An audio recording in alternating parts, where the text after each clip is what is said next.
Good afternoon, everyone. Good afternoon. Happy Monday. Good to see all of you here. I want to start with a preview of President Trump's very busy schedule for the week. Later this afternoon, the president will be making a major announcement focused on the childhood autism epidemic, alongside his top health advisors who are working to make America healthy again. This will be a powerful display of how the entire Trump administration is committed to addressing root causes of chronic conditions and diseases, embracing full transparency in government, and championing gold standard science. Tonight, the president will depart to New York City ahead of the 80th session of the United Nations General Assembly. He will be joined in New York City by the First Lady. Tomorrow morning, President Trump will deliver a major speech touting the renewal of American strength around the world, his historic accomplishments in just 8 months, including the ending of 7 global wars and conflicts. The president will also touch upon how globalist institutions have significantly decayed the world order, and he will articulate his straightforward and constructive vision for the world. The president will also be hosting bilateral meetings with the UN Secretary General and the leaders of Ukraine, Argentina, and the European Union. The president will also later in the day hold a multilateral meeting with Qatar, the Kingdom of Saudi Arabia, Indonesia, Turkey, Pakistan, Egypt, the UAE, and Jordan. After these important meetings, the president will attend a reception tomorrow night with more than 100 world leaders before returning to Washington, D.C. On Thursday, here at the White House, President Trump will welcome President Erdogan of Turkey for a bilateral meeting. And on Friday, the president will travel to Long Island for the Ryder Cup golf match between the United States and Europe. This event is one of the greatest sporting events in the world, and it would not be taking place this year without President Trump's help. President Trump signed an executive order last week preventing a strike that would have crippled the New York City area ahead of the tournament, and at the request of the 5 labor unions who all represent workers on the Long Island Railroad. One of the greatest golfers in the world, Bryson DeChambeau, praised the president's critical intervention, saying, quote, "When the possibility of a strike threatened to disrupt transportation and attendance, President Trump stepped up and took the action needed to protect this world-class competition."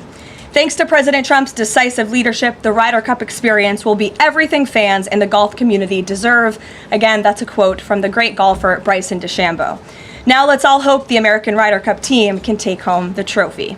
In other news, positive economic data continues to pour in. Brand new polling shows that Americans' faith in the economy and the direction of the nation is back on track and shooting even higher. Home ownership is more affordable, with mortgage rates dropping to a 3-year low.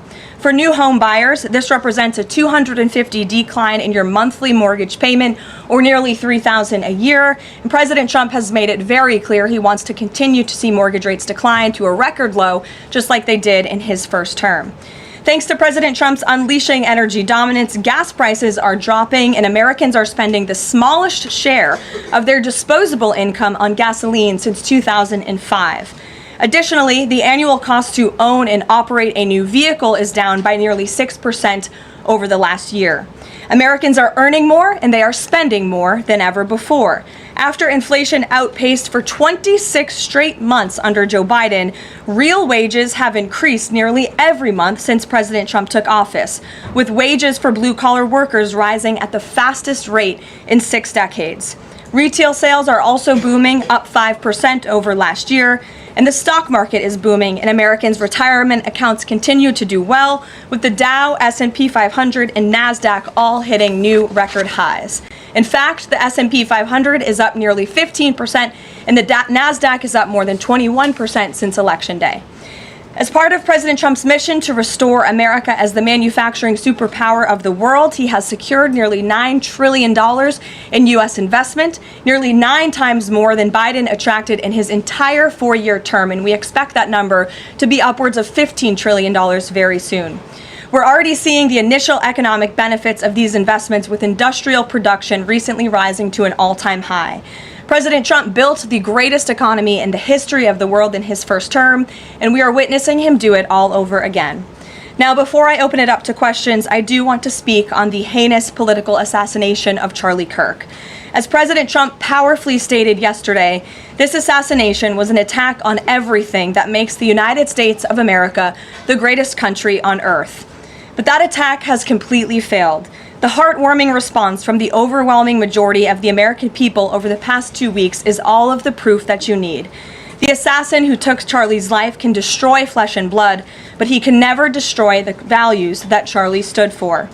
All across the country, millions of Americans have prayed, hosted vigils, attended church services, became politically engaged for the first time, and honored the legacy of Charlie and the ideals he died speaking for. The beautiful memorial service attended by President Trump and 100,000 great Americans in State Farm Stadium yesterday was just the latest example. And Erica Kirk's mercy was one of the greatest acts of grace this world has ever seen. May God continue to watch over Erica and their beautiful children. Unfortunately, there have been some jarring exceptions to this unity. This past Friday, 58 House Democrats voted no, and 38 voted present on a resolution that simply stated, condemning in the strongest possible terms the assassination of Charles James Kirk and all forms of political violence. There were no strings attached to this vote. This was a simple gesture of human decency to denounce political violence. I wish I could say that this was only a fringe group, but 96 votes is nearly half of the entire House Democrat caucus. And they didn't just vote against this basic resolution condemning political violence. A number of those same Democrats took to the House floor to smear Charlie Kirk's name. The man wasn't even buried yet, and Democrat members of Congress were denigrating his memory on the floor of the House of Representatives. This was truly a sad moment and a clear reflection of how radical the Democrat Party has become. Many Democrats in elective office have now been totally captured by a radical fringe of the far-left base who want to dehumanize every person they disagree with. We must continue to call this wickedness out. It's the only way that our nation can heal. For too long, past leaders have offered platitudes while political violence has been allowed to fester and harm innocent Americans. There has been coordinated campaigns dating back years, spearheaded by radical left-wing organizations centered on dehumanizing, intimidating, doxing, and even attacking Americans whom they disagree with. These groups have radicalized impressionable individuals to foment violence. An attempted transgender assassin traveled to Justice Brett Kavanaugh's family home with plans to end his life. An attempted assassin came within an inch of ending President Trump's life in Butler, Pennsylvania, and on the campaign trail, another attempted assassin tried to kill the president at his golf club in Florida. A left-wing assassin shot United Healthcare CEO Brian Thompson right in the back in the heart of New York City. ICE agents are facing a more than 1,000% increase in assaults for simply doing their jobs. Violent radical left-wing mobs engaged in illegal behavior, targeted Jewish Americans, and shut down America's college campuses under the previous administration. Left-wing mobs burned down Tesla dealerships out of, quote, protest of Elon Musk and his policies. In May, a left-wing activist shouting "Free Palestine" murdered 2 innocent Israeli embassy staffers outside of the D.C. Jewish Museum here in Washington. These are just a few examples, prominent examples of the growing left-wing political violence in our country. Enough is enough, and as President Trump has promised, he will directly address the dark sources funding and supporting this domestic terrorism to finally restore order in our country. The American people can expect further, very strong action on this very soon. Everyone, Republican, Democrat, everyone in between, we all deserve to live in a country where we do not have to fear for our lives simply for stating what we believe in. With that, I will take your question. In today's new media seat, we have Monica Page, who is the White House correspondent for Turning Point USA's news organization, on the front lines. Monica, thank you for being here. We're so sorry for the loss of Charlie. I know you work for him, you were very close to him, and we appreciate your being in the new media seat and also your commitment to covering the White House. You are here every day, just like the rest of everyone in this room, so why don't you kick us off today? Thank you so much, Caroline. I don't think you realize how much it means to me to be here in this seat, especially on behalf of Turning Point USA and Frontlines. We greatly appreciate it. We also greatly appreciate the outpouring of support and just really kind words that we heard yesterday at the memorial service. That means more to us been, I don't think anybody ever knows. And even the global support that we're seeing for Charlie has been overwhelming, and it doesn't go unnoticed. So thank you so much. I have 3 questions, if I may, on the horrific murder of Charlie Kirk. Government and local officials said that Antifa inscriptions were engraved in these bullet casings that killed Charlie Kirk. It appears to be a trend, especially after what we saw in the Annunciation Church shooting, Catholic Church shooting. Additionally, Stephen Miller recently commented on the rise in this kind of violence, saying there is a domestic terrorist movement growing in this country. The president is designating Antifa as a domestic terrorist organization. I'm wondering, what is the approach to holding these people accountable, just to ensure that violence like this just is eradicated moving forward? Sure. Well, Antifa is going to be designated a domestic terrorist organization. The president intends to sign that executive order very soon as it's drafted, as soon as today, later this afternoon. And this is something the president campaigned on, because we have seen a rise in violence perpetuated by Antifa radical people across this country who subscribe to this group.